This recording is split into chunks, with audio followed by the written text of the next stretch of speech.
Haya, mabibi kwa mabwana, mwaka ni 1884. Afrika kipindi hiyo ni tajiri. Ukienda huku ni utajiri wa kila aina. Kama unavyojua ya Afrika tumejaliwa wanyama, tuna misitu, tuna ardhi inayolimika, tuna kila aina ya madini. Na pia tumekaa ule upande ambao hali ya hewa ni nzuri, hakuna kipindi cha baridi, nini baridi kali, nini. Kwa hiyo hapa ni mwaka 1884, mataifa 14 ya Ulaya, Marekani wakafanya kikao, wakasema jamani, kila mtu anaitaka hii Afrika, kwa nini tusikae kabisa tukagawana, nani atachukua kipi, nani atachukua kipi. Kwa hiyo washiriki walikuwa ni Uingereza, Ufaransa, Wajerumani, Wabelgiji, Wareno, Wahispania, Italia, Austria, Hungary. Saizi ni nchi mbili tofauti, zamani zilikuwa ni nchi moja. Uholanzi, Russia, alikuwepo Denmark pale, Sweden, Norway na Marekani alikuwepo pale. Wakakubaliana kwamba Kongo, sehemu ya Kongo iwe sehemu ya Mfalme Leopold wa pili. Huyu ni mtu wa Ubelgiji huyu. Watu walifanyiwa vitu ukatili wa kinyama sana. Kongo ni kati ya sehemu ambazo ni matajiri.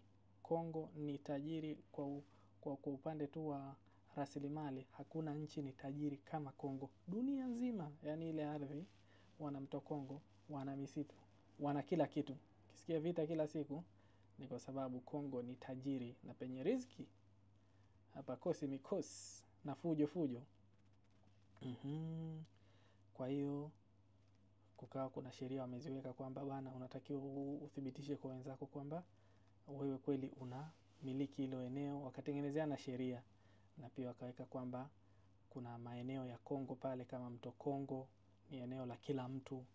Wakaekeana pale, alafu wakapendekeza kwamba kusiwe na nini, biashara ya utumwa tuisitishe. Unajua biashara ya utumwa ilianza karne labda 4-5 nyuma huko. Arabu alishaanza kupiga watu minada kitambo sana. Alafu wakasema kwamba tunaigawana hii Afrika, tunaweka kila mtu anachora tu kwenye ramani pale. Kwa hiyo hawakuangalia kwamba tamaduni za watu au makabila ya watu, wenyewe wanakata mstari. Ndio maana sasa hizi kuna Wajaluo Kenya, Wajaluo Tanzania, kuna Wanyarwanda wako Kongo, Wanyarwanda wako Rwanda, kuna Wamakonde wako Mtwara, Wamakonde wako Zambia, wengine wako Mozambiki hivyo. Kwa hiyo walikata tu, hawajaangalia Masai wako Kenya, Masai wako Tanzania. Kwa hiyo kuangalia labda watu fulani wameishia wapi, umeona. Kwa hiyo ndio hivyo, matokeo yake ndio kama hivyo mpaka kufikia mwaka 1900 hapo 90% ya Afrika ilikuwa chini ya utawala wa kikoloni wa Uingereza na wa watu wa Ulaya isipokuwa Ethiopia na nadhani Liberia walikuwa hajatawaliwa. Kukawa kuna mambo ya wakaweka mipaka hii. Ukitaka kwenda Kenya sasa hivi sijui nani, kumbe ni Waswahili wenzetu.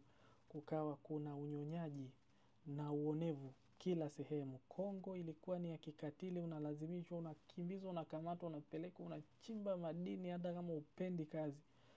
Unapiga kazi mbaya kabisa. Kwa hiyo mambo hayakuwa mazuri sana. Haya, nikauliza hapa akili mnemba. Hebu tuambie basi, kabla ya uhuru pale kuna harakati gani pale? Kwa hiyo kabla ya Afrika kupata uhuru kulikuwa kuna harakati zinaendelea hapa na hapa, si ndio? Huku na huku. Nchi kukawa kuna makundi madogo madogo ya Kiafrika yanafanya kuungana dhidi ya kukataa hizi serikali za kikoloni hizi. Samori Ture Afrika Magharibi alifanya kama vita kidogo, akawapiga Wafaransa, jaribu kuwapiga Wafaransa. Majimaji huko kusini huko Tanzania huko, Majimaji ilikuwa ni uopo mwaka 1905 hadi 7. Walikuwa wanapinga pale mambo ya kikatili huko kusini huko. Kinjikitile Ngwale aliwaambia washikaji, nitawafanyia madawa ya kiasili. Risasi ikipigwa, wewe ukisema maji, ile risasi inageuka kuwa maji. Ilikuwa ni namna ya kuwapa mori washikaji wasiogope wakoloni wale. Kwa hiyo kukawa kuna mambo ya vita vya kiroho pia, kama Sudani huko makundi ya jihadi ya Kiislamu wakataka kuwapiga wale Waingereza. Chilembwe, Nyasaland huko ilikuwa ni Wakristo wameungana. Kwa hiyo kukawa kuna hali fulani ya kisiasa, watu wakaanza kutumia akili kidogo. Pan-Africanism ni ile hali ya Waafrika kuwaza kwamba Afrika sasa iwe kama kitu kimoja. Sasa ilianza na watu wa Marekani huko, wa Marekani, watu kina Marcus Garvey, sio kina Malcolm X, sio kina nani huko. Kuna watu walishaanza huko maharakati, wazee wao wa zamani hao, kwamba kwetu Afrika iwe moja. Pan Africa maana yake Afrika iwe moja hiyo. Wakawa wanatengeneza hizo movement za Pan Africanism. Wakawa wanatengeneza magazeti yao, vitu kama hivyo. Haya, kukawa kuna watu wa mambo ya labor, mashirika ya watu wanaofanya kazi wanawake hapa 1929 Nigeria huko, taka kuwazingua Wafaransa. Haya, mambo ya utaiki, mambo ya umoja wa kitaifa, nationalists. Kwame Nkrumah naye akaanzisha chama chake cha CPP kilicholeta Ghana, uhuru wa Ghana huo mwaka. Kenyatta, Kenya huko kulikuwa kuna maumau hapo, zilipigwa hapo mbaya kabisa hapo, watu walikuwa hataki utani. Wa Kenya unawajua kwa kuliamsha. Kwa Wafaransa ndio siseme, Wafaransa huko ilikuwa ni fujo kabisa. Kwa Reno, South Africa, ANC hapo. Baadaye Nelson Mandela akakamata hapo miaka hiyo, akawekwa ndani kwa miaka 27. Hiki ndio chama chake ANC. Mwaka kama 86 hivi kuna wanafunzi na wenyewe wakaanzisha fujo, wakapigwa risasi wengi sana, wakafungwa. Ndio ile movie ya Sarafina ile ya South ile ilikuwa inaongelea zile nani za Afrika Kusini. Afrika Kusini walichelewa sana kwa sababu idadi ya makaburu wanaokaa pale ni kubwa sana. Wanakaa pale, makaburu ni wa kutosha. Kwa hiyo wakapata uhuru miaka ya 90 hapa, wengine tushazaliwa hapa. Kwa hiyo kulikuwa kuna namna nyingi za zile harakati za ukombozi. Kuna wengine walikuwa hataki fujo, kina Nyerere hawa wanaenda kule wanaomba tu bana, tuacheni tu nyewe wamsheni. Kuna vita kabisa zilipigwa kama Mozambiki, Frelimo kule, mambo ya Farm 7, watu walizipiga kabisa mpaka mtu akakimbia. Kama hizi nchi za Ureno, Ureno ni nchi maskini, kwa hiyo singeweza kuachia bila kukinukisha pale. Zilipigwa hapa, watu wakatawanyika hapa. Diplomatic pressure, mnaenda kutumia mambo ya diplomasia, non-allied movements. Mambo ya kiutamaduni zaidi, waandishi kama kina Chinua Achebe, Ngugi wa Thiong'o wanatumia zile fasihi na uandishi katika kuliamsha dude, yani kuamsha watu wawe na ule uelewa. Bongo kulikuwa kuna Shaban Robert alikuwa anaeleza kwa mafumbo, anaandika labda kwamba nyoka ameingia kwenye labda kichuguu, sisi kama mchwa tunafanyaje? Kwa hiyo mgeni na mkoloni akisoma elewi, ila Tanzania wanaelewa kwamba nyoka ni yule mtawala, sisi labda ni wale mchwa, tunafanyaje kumchomoa hapa. Chinua Achebe na vitabu vyake, kwa sababu kila alikuwa akisoma vitabu vina mafundisho ya magharibi. Mbona stori zetu hakuna? Unaona? Akaja baba wa taifa Julius Kambarage Nyerere, alizaliwa 22 mpaka 99 pale, rais wa kwanza wa Tanzania. Aliongoza kwa hii hapa miaka 64 mpaka 85. Alikuwa kama sisi sasa tunamuita ni mwalimu. Yeye alikuwa anapigania ujamaa, unaona, alafu na kujitegemea. Sera ni ujamaa na kujitegemea, na ule wanamajumuishi sijui ya mambo anayajua. Joram Mkumbi, Pan Africanism, Afrika iwe moja. Akaweza tu kuiunganisha Tanganyika na Zanzibar, ila lengo lake ilikuwa Tanganyika, Zanzibar, Kenya, Uganda, ikiwezekana Afrika nzima. Alikuwa yuko tayari kuchelewesha uhuru wa Tanganyika mpaka Afrika nzima iwe huru, afu tutafute kiongozi mmoja. Ndio ilikuwa ni mawazo ya Nyerere haya. alifanya maharakati haya kupitia chama chake cha taa, baadaye kikaitwa TANU, akiwa na kina BBT kina Kambona Swida nani wao, wadau wengi walifanya maharakati ni ya kuzidi mpaka 1961 tukapata uhuru. Nyerere akawa waziri mkuu wa kwanza. Na ujamaa kama mnavyojua kwamba alikuwa hataki mambo ya kibepari, kwamba mtu mmoja tajiri afu wengine wote maskini. Anataka ujamaa, kama tunafanikiwa wote, kama duka ni duka la ushirika, kama ni kilimo ushirika. Alikuwa anataka ujamaa, ni kwamba mali ni za umma, wote tunamiliki. Hii sasa ina faida yake na pia ina hasara yake. Umeona, alisaidia pia nchi zingine kama harakati za Mozambiki kwa Samora Machel, hizi nchi zingine ANC, watu walikuwa wanakuja huku, wanakuja na wafundisha kama viongozi ambao wamefukuzwa kwao, Milton Obote, nani wote ambao wanaharakati wale ambao walikuwa wanahitaji msaada, Nyerere alikuwa anawasaidia. Tanzania tukawa tuna mambo yetu ya Kiswahili sasa, makabila mbalimbali. Nyerere akaweka kwamba tuzungumze lugha moja, sio kwamba kila mtu ana lugha yake. Mambo ya majimaji haya ni kabla sasa ya ukoloni. Tanzania hii ni vita maarufu hii, tulipigana na wakoloni. Unaambiwa ilikuwa ni Nabii Kijikitile Ngwale, aliwaambia bana, ukisikia risasi sema maji, chap, anakuwa unyama sana, risasi inageuka kuwa maji pale Matumbi Hills huko mpakani mwa Iringa, huko Iringa na Morogoro huko. Vita zilipigwa, watu walikufa ni wakuzidi watu 75,000, inakadiriwa mpaka watu 300,000 wa Afrika walikata moto, kwa sababu wale washikaji walikuwa kishindwa kuwapiga, wanachoma mashamba, wanachoma nyumba. Kwa hiyo kikubwa sana hii ilikuwa ni wanaharibu, labda wasababisha njaa nini, ndio hichi kitu hichi hapa washikaji, ili tu waendelee kutunyonya, si ndio? Kwa hiyo ikaonesha pale kwamba watu tu sio tunaongozwa kama mang'ombe hapa. Miaka hiyo sasa ya 60 pale ndo uhuru pale sasa. Watu wakaanza zile harakati, hii nchi inapata uhuru, ile inapata uhuru, hii inapata uhuru. Miaka ya 60 ikawa inaitwa mwaka wa Afrika. Kameruni, Senegali, Mali, Nigeria, Kongo, kila mtu anapata. Hapa Kongo hii alikuwa ni Patrice Lumumba. Huyu mshikaji angekuja kuisaidia Kongo kwa sababu alikuwa anakubalika Kongo nzima. Lakini kama mnavyofahamu, Kongo ni nchi tajiri sana. Na kwa kuwa ni tajiri, Marekani, Ufaransa na Ubelgiji wakala njama za kumuua.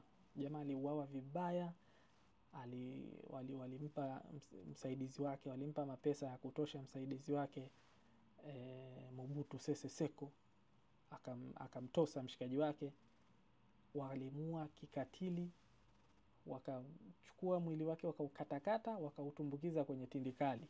Jino lake tu ndo lilibaki, jino moja. Kwa sababu ile hasira kwamba huyu mshikaji alikuwa ameshawaambia watu watawanyike, hawawezi tena kuibia Kongo. Hii ni miaka ya 60. Tukauzana sisi kwa sisi. Hata sasa hivi bado tunapigana mnada, ndugu kwa ndugu. Vichaa kabisa, tumelaaniwa. Haya. 57 Ghana, Nigeria miaka ya 60, Tanganyika sisi hapa 61, wa Kenya 63, Zambia, Wafaransa na wenyewe hapa, Wabelgiji. Hii hapa kwa Nkrumah, chama chake Sekou Toure, Ahmed Sekou Toure aliwakataa Wafaransa miaka hiyo 58 huko. Sasa baada ya ukoloni kukawa kuna madhara, yani kulikuwa kuna mambo ambayo Afrika ilikuwa haijajiandaa. Sababu tumepata uhuru lakini kuna vitu havijakaa sawa. Kwa hiyo kukawa kuna ukoloni mambo leo. Ukoloni mambo leo ni nini? Ukoloni mambo leo ni kwamba mna uhuru ule wa makaratasi tu, lakini vitu vingi bado unategemea nchi za magharibi. Kwa hiyo tuliendelea kuminywa, bado tunaendelea kuibiwa mali zetu.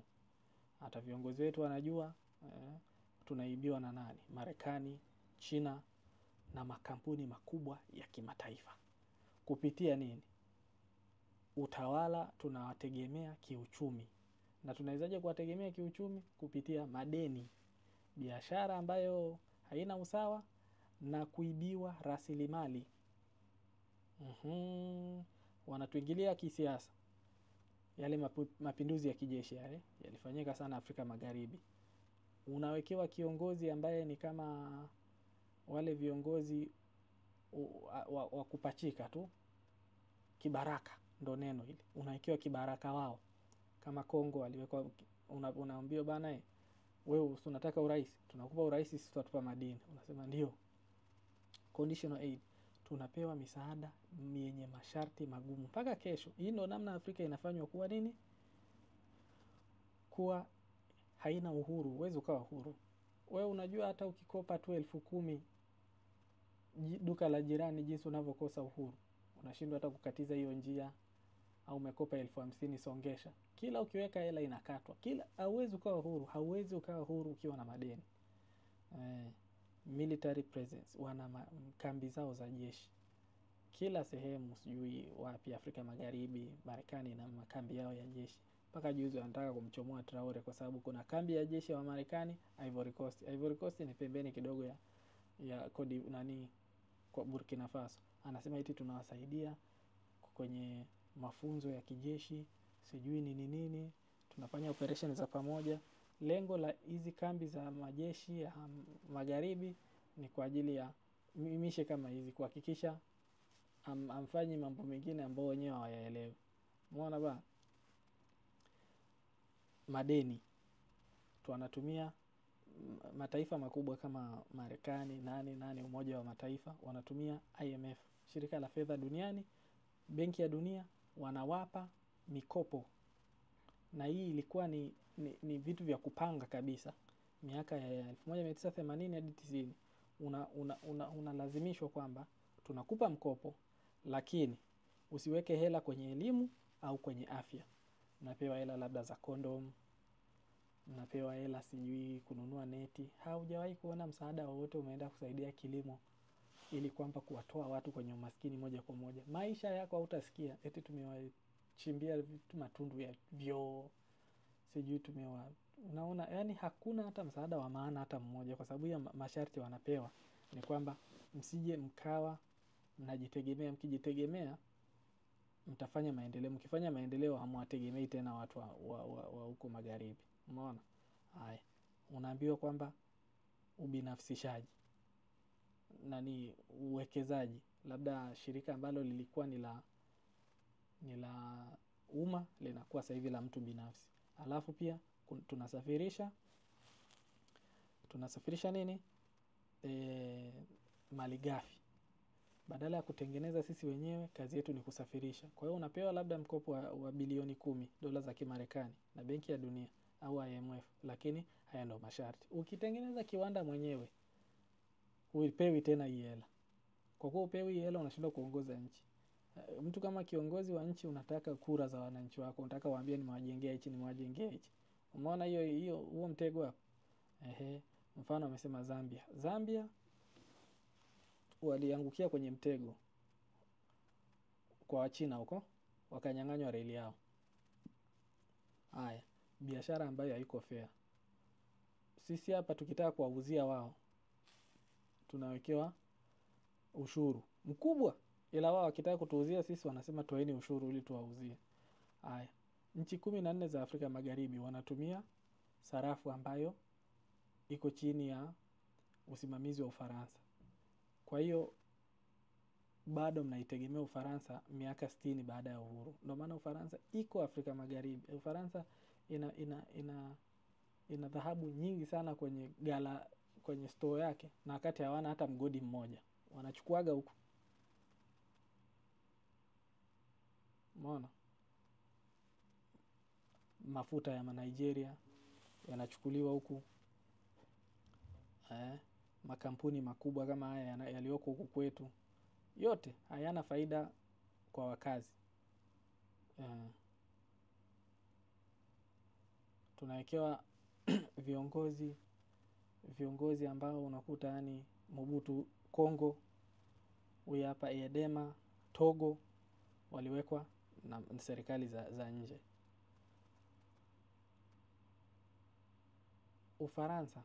Ufaransa imeingilia kijeshi zaidi ya mara 50 tangia mwaka wa 60 ili kulinda maslahi yake Afrika Magharibi. Juzi tu hapa nani amekoswa. Traore amekoswa kufa. Walimua Patrice Lumumba. Hii ni ripoti zilitolewa kabisa mwaka 2000. CIA wa Marekani, Ubelgiji walihusika. Hii ni ripoti kabisa imetolewa. Wala hata wajifichi, tulimua Patrice Lumumba. Asinge wao jamaa, historia ya Kongo ilikuwa tofauti kabisa. Na misaada ile ambayo ina nini? Ina masharti magumu. Haya. Majeshi Marekani, sijui nani wote wana nini?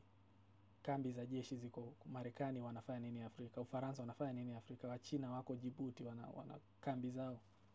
Tunauziwa, wanatuuzia sisi silaha, wanawapa labda makundi haya ya kigaidi madogo haya. Ufaransa ilihusika katika mauaji ya kimbari kwa sababu waliwapa Hutu silaha. Umeona ba? Ukitaka kuelewa zaidi kuhusu ukoloni mambo leo, angalia Ufaransa, Afrika Magharibi. Mambo sio poa. Thomas Sankara aliuawa 87, kijana mdogo ana miaka 30 ngapi, alikuwa ni mwanaharakati kichizi Thomas Sankara.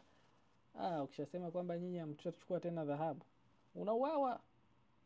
Wachina wanakupa hela, ila kunakuwa kuna masharti yaliyojificha. Zambia Wachina wamechukua migodi kwa sababu washikaji wameshindwa kulipa hilo deni. Marekani CIA wanahusika, walimsupport Mobutu Sese Seko na huyu hapa Siad Barre wa Somalia. Sisi ni mafala hapa, sijui mpaka wapi. Haya, Thomas Sankara alitaka tuwe Afrika tuungane. Mwingine ni Muammar Gaddafi, tena huyu kauawa na Obama kabisa. Obama ndugu yetu kabisa, ametoka Kenya hapo, lakini Obama alimua Gaddafi. Jamaa alikuwa anataka, kosa la Gaddafi ni kwamba alikuwa anataka Afrika iwe moja, alafu atumie dhahabu kutengeneza sarafu moja ya Kiafrika. Hiyo ingesababisha uchumi wa nchi kama Ufaransa ungeanguka, uchumi wa Marekani ungeanguka kwa sababu tusingekuwa tunatumia dola zao, tusingetumia hela zao. Tungetengeneza kwa sababu sisi tuna dhahabu. Hela inavyofanya kazi ni kwamba hela lazima iwe, ili iwe na thamani, lazima iwe na, yani uwe una dhahabu ndani kwako. Ukiwa na dhahabu, thamani yako ya fedha inapanda. Umeona? Kwa hiyo sisi sasa hivi bado tuna dhahabu ya kutosha. Afrika Kusini kuna dhahabu, Kongo kuna dhahabu, Tanzania kuna dhahabu, Afrika Magharibi kuna dhahabu. Tukaijumlisha dhahabu yetu, tukaiweka kwenye gala zetu, tukaitunza huko kwa Afrika, tukatengeneza sarafu ambayo inaakisi ule wingi wa dhahabu tulionao. Tungekuwa na sarafu yenye nguvu zaidi kushinda hata hizi hela za kwao hizi. Wakamua Gaddafi, walimua Gaddafi.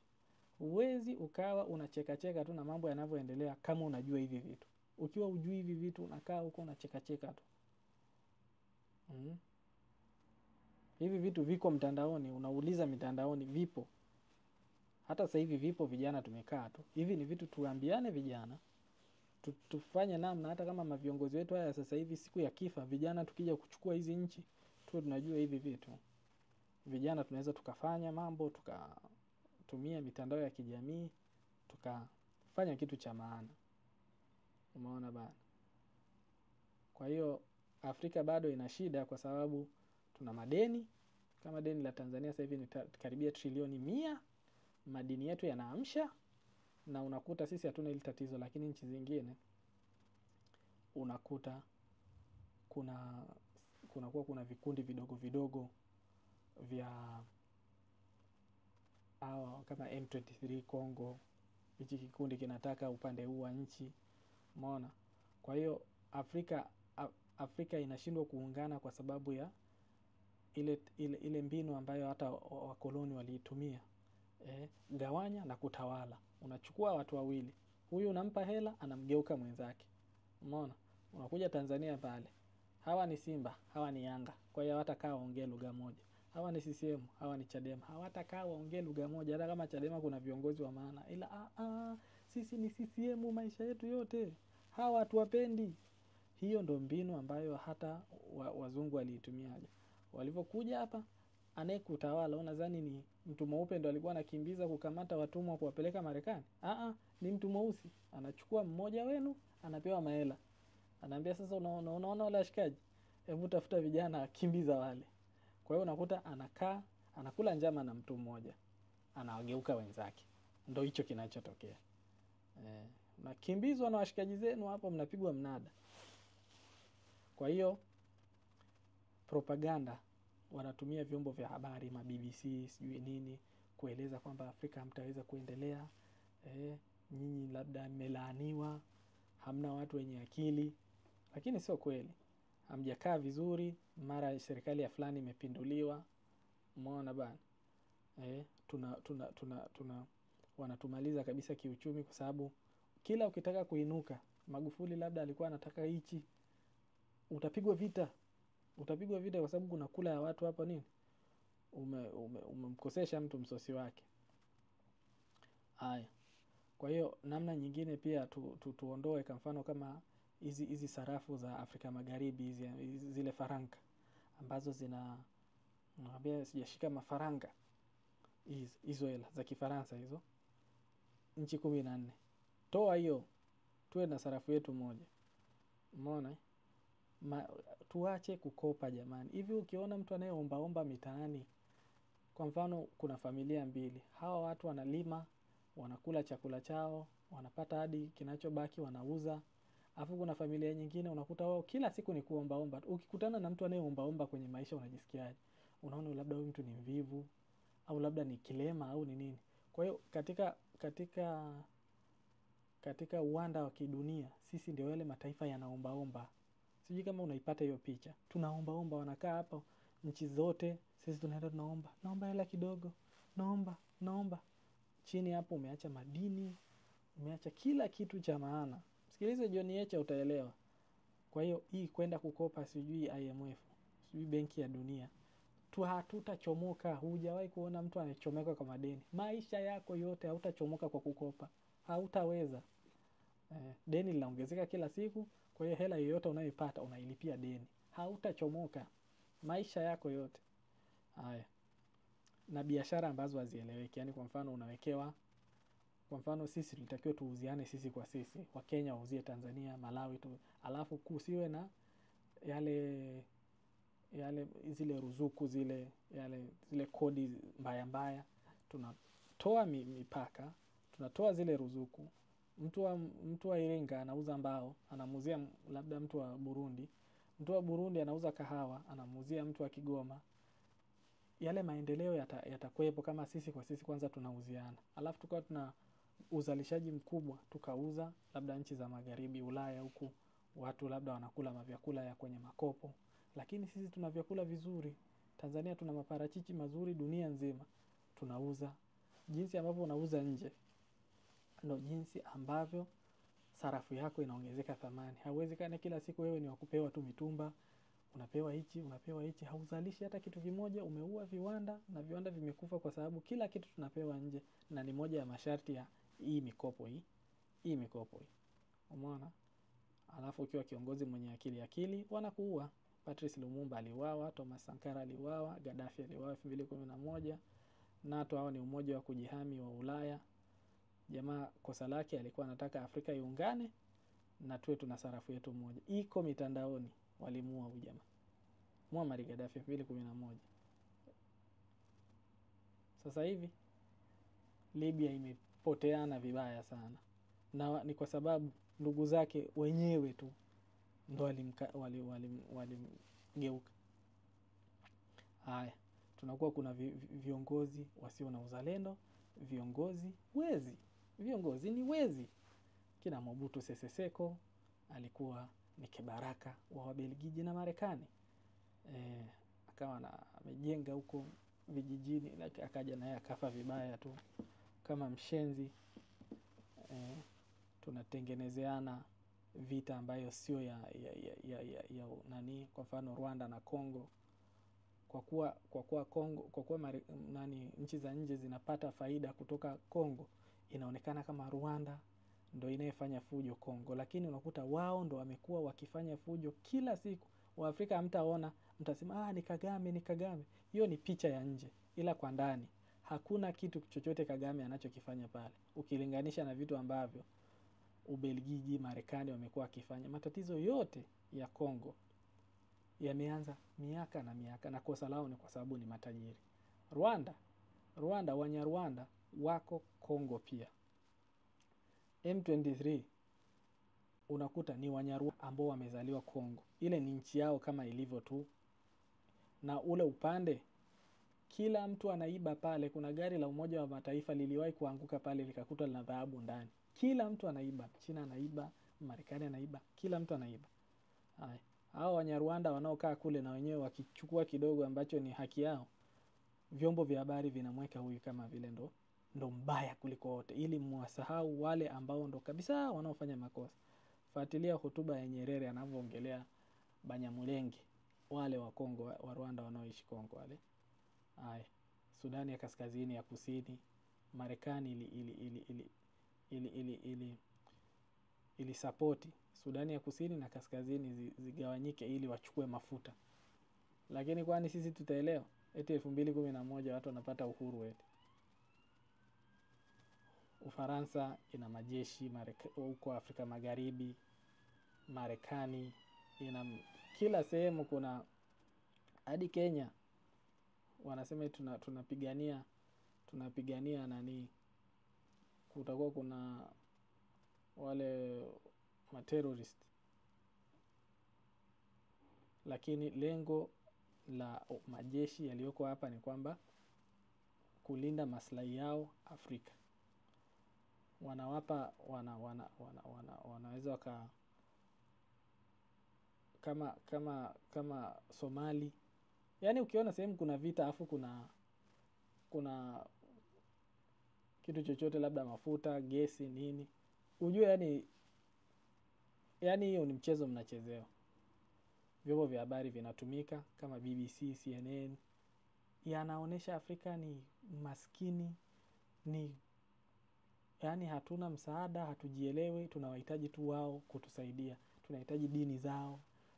Ukikuta mtu ni Mkristo au Muislamu anaweza kuisema Qur'ani yote kabisa, huyo ndo ameendelea.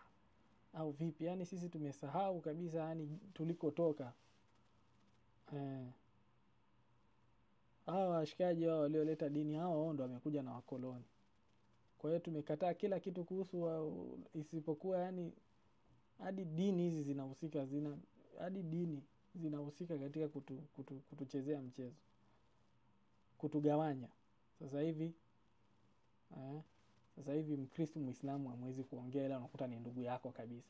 Huyu anajikuta Mwarabu kichizi, huyu anajikuta Myahudi kabisa. Yaani sijui kuna shida gani.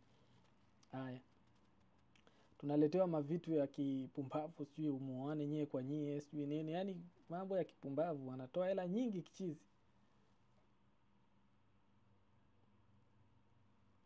Elimu yetu sisi yani ilitakiwa tufute kabisa mavitu ambayo tunajifunza kuanzia la kwanza hadi chuo kikuu. Tufute, tutengeneze syllabus. Sawa? Tutengeneza elimu ambayo inatusaidia sisi. Umeona? Ambayo ina mambo ya babu zetu, vitu vya huko kwetu. Hamna haja ya mimi kujifunza sijui kuhusu panzi, yani pale unafundishwa kuandaliwa kuwa mtumwa wa ngozi nyeupe. Tujifunze vitu vyetu, historia yetu, maisha yetu, tujifunze vitu ambavyo tunavyo kila siku kuhusu wanyama tulionao, madini yetu, gesi, namna unajua sasa hivi hakuna, kwa mfano madini ya Tanzanite ni ya Afrika tu, lakini unaambiwa eti Muhindi ndo anaweza kukata vizuri, ni Muhindi peke yake. Sababu sisi tunafundishwa kuchora panzi, tuko kama mafala, unamaliza chuo kikuu sasa hivi huwezi hata kitu kimoja, kwa hiyo inabidi muende VETA. Kiufupi ni